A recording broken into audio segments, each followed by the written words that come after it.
3, 2, 1. New York, NY. Launch Pod starts now. Welcome to the New York Launch Pod, a podcast highlighting new startups, businesses, and openings in the New York City area.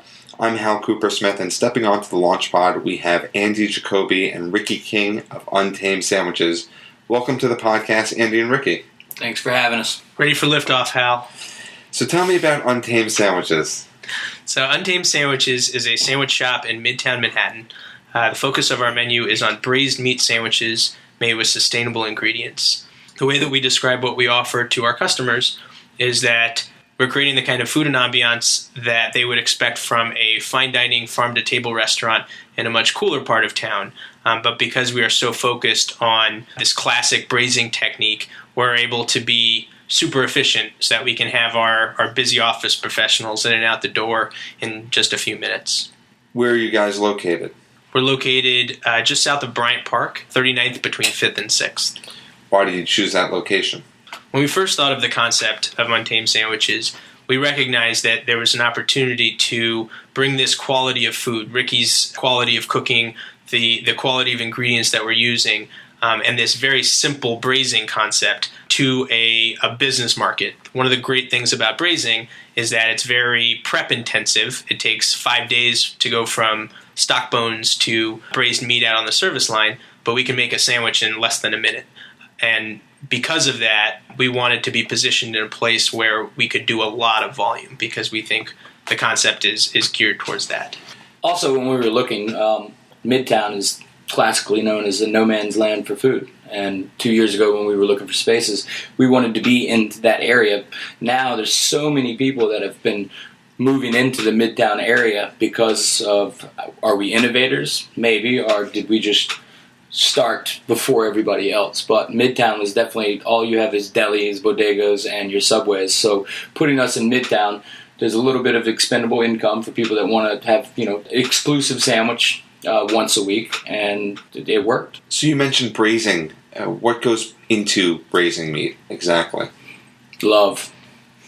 And a lot of hard work. As Andy was saying, it takes us 5 days to make, because first we bring in the meat, we break down the meat, we break down the animals, we then salt and cure the meat for 3 days, so that way the reverse osmosis happens to the meat to where the salt actually goes completely through the meat instead of salting the surface or curing the surface with our spices.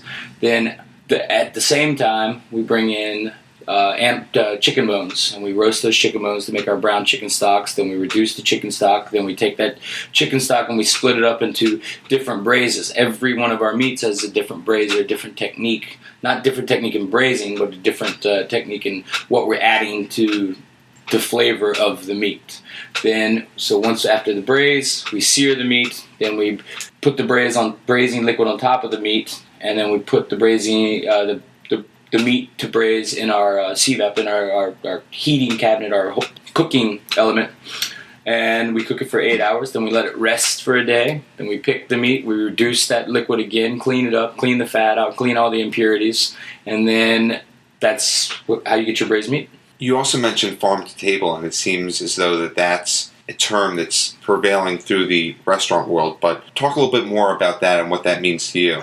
Well, I'd have to say that it's not something that's just starting. It's almost to the point that you expect restaurants that you're going to pay, a good amount of money for dinner, is that you expect them to be using farm-to-table ingredients. Before 10, 20 years ago, like when I started Slightly North Abroad with Frank Lee, we were doing farm-to-table before it was cool, before it was like a thing. But now you expect people to be using ingredients that are close to you, closest to your front door is what we like to say, and especially for the prices that people are charging. So for me, farm to table is not like it's a fad. It's something that we have to do. You're supposed to do. And for what we do is that, like I just said, that we try to get ingredients that are closest to our front door. 10 miles, 5 miles, 100 miles closest to Untamed in Midtown. Where are your ingredients from exactly? We have multiple farmers, purveyors, growers that we use. For an example, we use 10 or so farmers from the farmers market Union Square Farmers Market, the Green Market. So Miglarelli Farms, Norwich Meadows, Phillips Farms. We also use, we get our lamb from Vermont. We get our beef from upstate New York, from the Hudson area. So we try very hard to support the people that are trying very hard to support their families. And, I think you're right, Hal, that I think the term farm to table gets thrown around a lot. And the problem with it is that there's no strict definitions. For us, we have certain standards or certain definitions that we use. We only use 100% grass-fed beef, 100% pasture-raised pork, 100% free-range chicken. But I almost think that more important than that is just the relationships that we've developed with our suppliers. A lot of the time people will ask, how did you develop these relationships? That must have been the hardest thing, is how do you find these suppliers who are doing things the right way? And the answer is that it actually was not that challenging for us, because these are the same suppliers that Ricky has used in all of his restaurants for many years now. So we know these people, we know the practices that they use, and we know that they have made the conscious decision to step off the conventional food chain and do things in a artisanal and interesting way. They care about the quality of the pork. They care about the bees that make the honey. This is a unique thing. They're not just making a commodity product. I've read that your relationship specifically with your suppliers is very important to you. How do you maintain a very good relationship with your suppliers? For me, they come in to eat at the restaurants that I'm the chef at. They invite me to their farms. They invite me to stay at their on their land for the weekend to see how they're doing their processes and their programs, and how they're growing, or how they're feeding their animals, or how they're slaughtering their animals. And it's basically a day-to-day conversation, or every other day conversation. It's like, shooting the breeze with your friends. Like, what's going on? How you doing? How's the family? They ask the same about the wife and the relationships and the business of the restaurants, or or Untamed. It's just more as it's a friendship, not a business relationship. They are our partners. Yeah. And so, we have a great respect for the people that are producing the food that go into our sandwiches, just like the level of care that Ricky puts into creating a recipe, making a braise. These people, even before we get to that point, are putting that same love and care into what they do. But we think that our role in the sustainable food system is a very important one, that we are supporting these people with dollars. And one of the things, the recipes that Ricky is using are maybe riffs on things that he's done for a long time. What I think is really unique about what we are doing in particular is that we are offering this quality of food at a quick serve price point, which is, we may be more expensive than the average sandwich, but the quality of ingredients and the cost of the food that we use is higher than what most quick serve restaurants are willing to try to sell. It was a gamble of ours that we thought we're going to find a market for this quality of food at a quick serve level. We're exclusive. We don't mind to be. So you mentioned grass-fed meat, pasture-raised pork. Why are those types of ingredients different? So to us, or at least we really focus on the proteins. We source locally, we source organically where we can with all of our ingredients, and we put the same kind of care into sourcing, from the honey to the broccoli rabe to the pork. But we are known for our braised meats, and so really that is kind of the focus for us. So the most important thing is how the animal lived and what it ate. The best way to ensure consistency, or at least to ensure that the animal is eating what nature intended it to, is sticking with grass-fed beef, which is the food source that ruminants are supposed to eat. It's sticking with free-range chicken that are allowed to roam and basically eat whatever they intended to eat as well, and sticking with pasture-raised pork, which means that they're also allowed to roam free, to root around, to eat acorns, to eat all sorts of things that pigs eat. The key is making sure that the animals are eating what they're supposed to eat, and our feeling is that Mother Nature tends to produce the best quality of meat, and our producers feel that way as well. Keep them happy to the last day. What's the difference in cost between grass-fed meat or the other items that you mentioned and items that aren't produced in that way? the costs that go into our suppliers producing food for us is a lot higher than if they were part of the Purdue, part of the Tyson, part of the Iowa beef food chain. So, for beef as an example, when we're buying beef short ribs, we might be spending $7-8 a pound. You can buy very low quality conventional short ribs at a supermarket for probably less than $2 a pound. So it's multiples. And it's on us to try to use those ingredients as efficiently as possible because they are so expensive. How do you use the ingredients as efficiently as possible?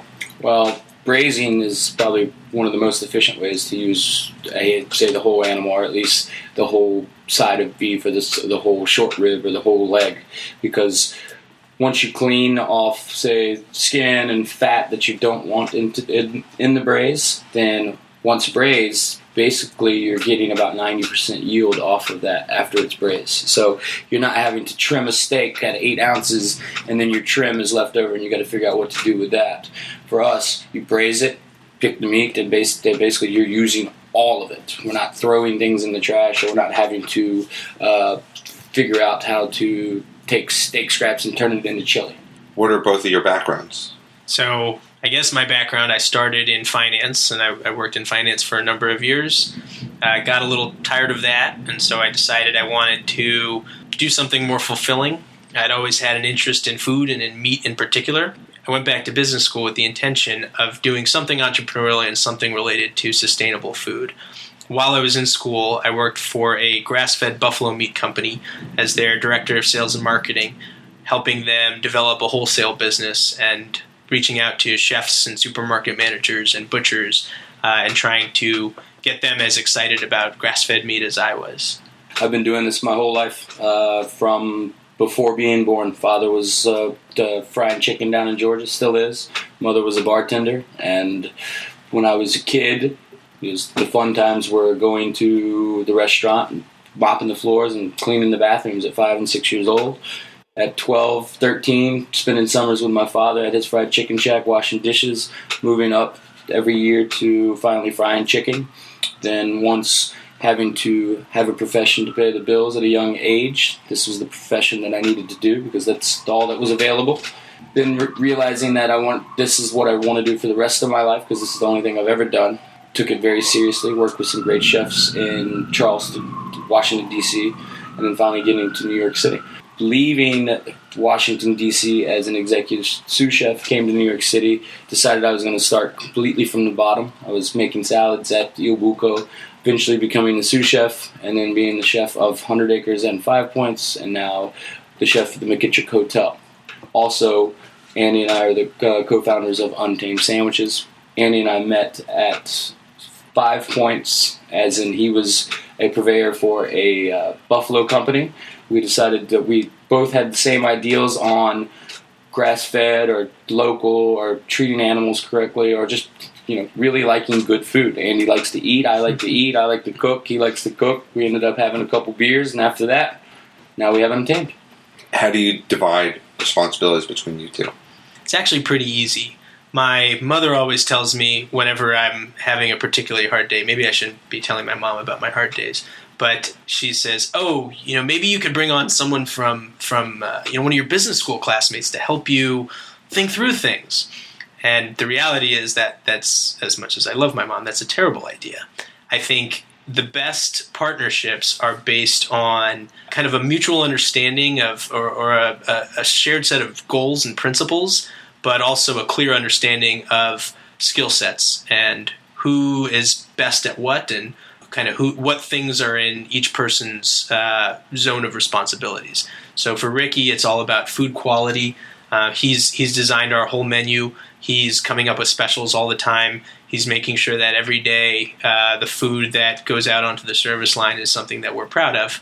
And my goal is to try to match the quality of food that he's producing with a quality of service and a level of professionalism to the customer that I think it deserves. I should also say that when we started, we made the decision, because Ricky was also the full-time chef, the executive chef at the McKittrick Hotel, we knew that we needed someone else to come in and ensure that Ricky's principles were being followed in terms of food quality on a day-to-day basis. So we brought in a guy named Luis Mendez, who was Ricky's right-hand man at every restaurant he's been at for the last 5 years, to be our chef de cuisine. Luis is the guy who's in there every day, making sure that Ricky's principles, Ricky's menus are being followed with a level of food quality that people don't expect in a quick-serve restaurant.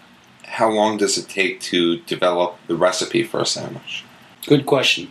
There's not a set time on it. It's not. I don't know a lot. Say an hour or so. It more comes from basically research and development. My whole life is research and development. So coming up with sandwiches could be having a fried plantain chip down the street out of a bag. The next thing you know, we have the Canarian that was on our menus 4 months ago, which was a version of a Cubano but with fried plantains and mojo sauce. So it's not how long does it take. It's more just sitting and thinking. It's like, all right, summertime, springtime, fall. What's in season? It could take 10 minutes. It could take 2 weeks. It just churns in the brain. It churns on the paper. It churns on what I see at the markets or what all of a sudden somebody called and say, we have a special on ducks. We're going to give you 4 cases of ducks. We'll allot them throughout the 2 months, and we'll give you $4 off. Okay, so next week we're having a duck special on the menu.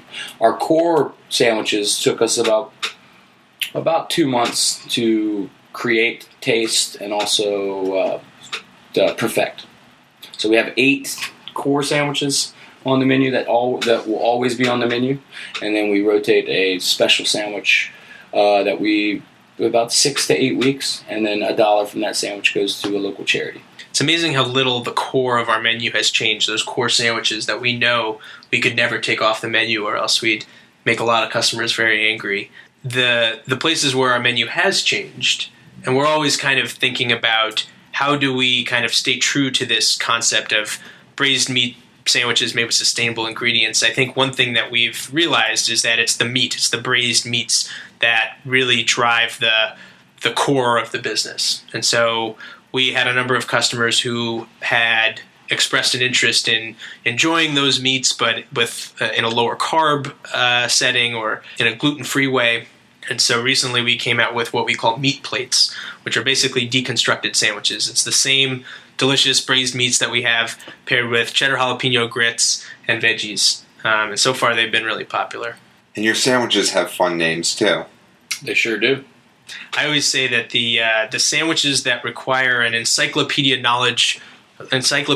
knowledge of food to understand are the ones that Ricky came up with, and the ones that are just like dumb and fun to say are the ones that I came up with. So like the butt, that one's mine, or like the Carla Bruni, which is an Italian style braised vegetable sandwich. It's a hot Italian sandwich, and Carla Bruni is a hot Italian woman, so it's the Carla Bruni. Versus one that Ricky came up with, the Sheemakers Bounty, which is named after Alfred Sheemaker. Is that right? Alfred, one of them. So something he read in a book once upon a time. Alfred Sheemaker, I think is the name. Peter. Is it Peter? Peter Sheemaker. Oh God, this is terrible. But was the man who first brought broccoli to England and popularized the mass production of broccoli. We definitely, when creating the sandwiches, the research in depth to digging about where it came from or who might have created it. Jacobi Park is one of our breakfast sandwiches because it has dilly beans on the menu, on the sandwich, but dilly beans were in fact created or canned by her, like commercially canned by her in the 1950s. So that's why we came up with Jacobi Park. So definitely spent a lot of time on researching where it might have come from, what boat it might have been caught on, what farm it might have been raised on, and then we go from there and keep digging and digging and digging. How'd you come up with the name Untamed Sandwiches? That's a good question, one that I don't think I can answer in a satisfying way. I think we were thinking about, there's no great story behind the name, I'll say that, but I think we were just kind of throwing around names. We had the idea for the concept, focusing on braised meats, and the name Untamed kind of struck us as, I think to some people when they hear the name Untamed or the word Untamed, they think of something that's intense and kind of angry and aggressive, and that's not really the way that we were thinking about it. We were thinking about it as natural and untouched and unbridled. We thought it kind of it embodied the principles that we had for the concept, and sounded like a cool name. So that was the name. And I like aggressive. I mean, aggressive's good too, because that means that we're just going to keep continuing to try to go as far as we can with the business that we're trying to build. So yes, all of those things aggressive. A little angry, because you got to be a little angry to be in this business. We definitely try to do things that are not expected. We don't come up with leftover turkey sandwiches for Thanksgiving just because that's something that would be popular to do. We do things that we think are going to be different and exciting and fun and also delicious. So you're located in Midtown Manhattan. Lunch hour must be a huge crush of business. How do you deal with that during the day? Being efficient. You have to be efficient. You have to. The one thing that Andy had mentioned earlier about our partnership is that's my wheelhouse. My wheelhouse is one of my strongest suits that I have, what's the word I'm looking for here? Traits. One of my strongest traits is setting up a kitchen efficiently, or the line efficiently. And when we were building Untamed, that's a lot of that came into play. Is like what's going to go where to make it as smooth as possible, to where the cook or the sandwich maker only has to make one or two steps in that whole crunch. And that's where you put your toaster, or where you put your low boy to put your backup. So where you have your line set up for your braised meats and your garnishes on the sandwiches, and then that's that. With that, we are able to, once the sandwich is ordered, we can get you a sandwich in 3 minutes. So if you're a line out the door, we still try very hard to have people sandwich in hand in 12 minutes, which is pretty much unheard of, no matter where you go. You could go to McDonald's and you're still not going to get that efficient, fast service. Ricky's focus on logistics and the thought that we've put into how to operate our line as efficiently as possible, combined with a concept that is just built for speed. We actually had a funny test last week. We took part in Uber Eats for the first time. And we were talking, the Uber people are very serious about logistics and making sure that everything is done on time and done correctly and that the food quality is perfect. They set up a time frame that built in what I thought was a very conservative amount of time for us to produce 200 sandwiches. But the reality is we had never taken one menu item and said, how many of these can we produce? Or can we produce these in X amount of time? We were making the butt sandwich. We were making butts in 10 seconds. It took us 10 seconds to make each sandwich. So the concept is certainly built for speed. It's also the team we put in place. We try to hire the best that we can, and we train them from the bottom up. And we have leaders there, as in Andy, Jacobi, and also Luis Mendez, that Luis runs the back of the house and helps in the front as well. Andy runs the front of the house and runs the restaurant. And we've put in people that we trust, and also we expect things from people. This is not just you clock in and clock out. You become a part of us. You become a part of Untamed. You become a part of our family, our team, and it's very much set up as a hierarchy. There is a boss, and there are levels of employees, and that's the only way to run a restaurant or a kitchen. Is like you have to have responsibility, and you have to be held accountable, and that's what we do. We treat a sandwich shop like you would treat a fine dining restaurant. Do you need extra people during the lunch hour? When we do get into crunch time or the rush, we use every available hand that's in-house. But then as soon as that crunch is over, everybody goes back to their respectable duties or their jobs or their stations or what they were hired to do. But when we are in the crunch, we'll even have our dishwasher helping out and refilling cheeses and grabbing braised meats and bringing it to the front of the line. As a team, we do everything together. So if one guy needs help on the line for 2 hours during the rush, great, everybody helps. And then that same guy that needed help goes and helps the guy wash dishes because they piled up. But the Midtown lunch rush is definitely a challenge. I can't imagine another neighborhood, probably in the country, that's quite like Midtown, in that you have this dense concentration of people that are all eating at the same time. So the way that scheduling, I guess, is a challenge, but we just make sure that that basically everyone overlaps with the lunch rush. There are people that come in early and set up and work breakfast, and there are people that work late and work dinner and work through close, but all of them overlap during that lunch rush so that we have every possible hand ready to help out with that challenge. How many sandwiches do you sell during the lunch rush? On a good day, these days we're selling 400 to 500 sandwiches. And then what happens during the downtimes?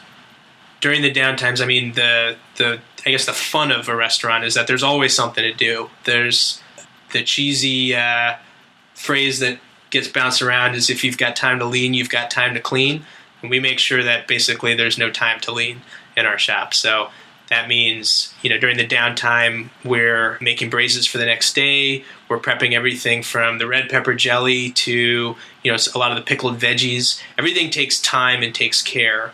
And there's everyone in the shop is helping with those tasks. What percentage of your sales is in-store versus outside of the store or delivery? It really depends on the time of year. We've found that being near Bryant Park has been a huge advantage to us. And actually, when the weather is nice, the to-go business is actually a lot bigger because a lot of people, and you'll see this online, you'll see a conversation between two customers who are deciding when we ask to stay or to go what they're going to do, and they say, stay or to go? And the guys say, let's just go to Bryant Park. So when the weather's nice, a lot of people are grabbing sandwiches and taking it to Bryant Park. But so I would say, in general, it's probably 70 to 80% of our business is takeout, and about 15% of our business, 10 to 15% of our business is deliveries. Do you have plans to expand? We do. So we built out our store on 39th Street to be what we call the hub of a hub and spoke model, more of like a commissary kitchen. The plan is to build a couple more Untameds where the braises are being made on 39th Street. That's another beautiful thing about braising is that it really lends itself to central production and remote service. So with future locations, the idea would be that we're kind of replicating the service line and maximizing the amount of customer area that we have, but we don't need a full kitchen the way that we do on 39th Street. So we're looking for spaces that would work well with that model. What type of neighborhoods would you look for? I think all of them. The whole world. Yeah, I think the whole world. I think right now we're focused on hitting that same customer that we found a lot of success with on 39th Street, which is we're looking for places where there's really a big lunch rush. We know that we do lunch really well, and we want to find more office workers who maybe have a couple more dollars of disposable income to spend on something that's particularly good, and where there's a dense concentration of those office workers. What was the hardest part about starting out? Finding a space. Real estate in New York is a real challenge. It's one of the few places that the metric that I've always heard about looking for rent to revenue ratios is roughly 10%. And New York is one of the few places in the country where people say, well, if you're doing 12 or 13%, that's okay. So that just means that you're not making more margin on anywhere else. That just means you're making a lower margin. It's one of the reasons why being a restaurant in New York is so hard. And real estate is one of those enormous challenges. What percentage of your business is during the week versus on weekends? Most of it. Most of our business is during the week. The weekends, we're doing some weekend business, which is amazing, especially for where we are in the Midtown area. But Monday through Friday is definitely our heydays, our hay week. Yeah, probably about 90% of our business is Monday to Friday, but we've seen a lot of growth in our weekend business too. Now that we've been around for about 18 months, we have a really good social media presence, and we get great reviews on all of the various customer feedback sites. And I think that stuff really helps with weekends, with tourists who are in town and maybe hanging out in Bryant Park on a Saturday or a Sunday, and they look up on Yelp, best sandwich shops in the neighborhood, and they find out about us. So the weekends have, once upon a time we said, we're going to open up with a lot of hours and see what works and shrink down as we need to. The reality is we haven't really shrunk our hours that much at all because we've found the different markets of people that want Untamed Sandwiches at different times. What are your hours? Our hours during the week are 8 a.m. to 9 p.m. So we open for breakfast from 8 a.m. until 10:30. Then we start doing lunch and dinner. until we close at 9 p.m. And then on the weekends, it's just lunch and brunch, so noon to 5. So you mentioned you're open until 9 p.m. What's dinner like at the store? Dinner is definitely not as strong of a rush as lunch is. It's a lot easier to find a seat in the shop for dinner.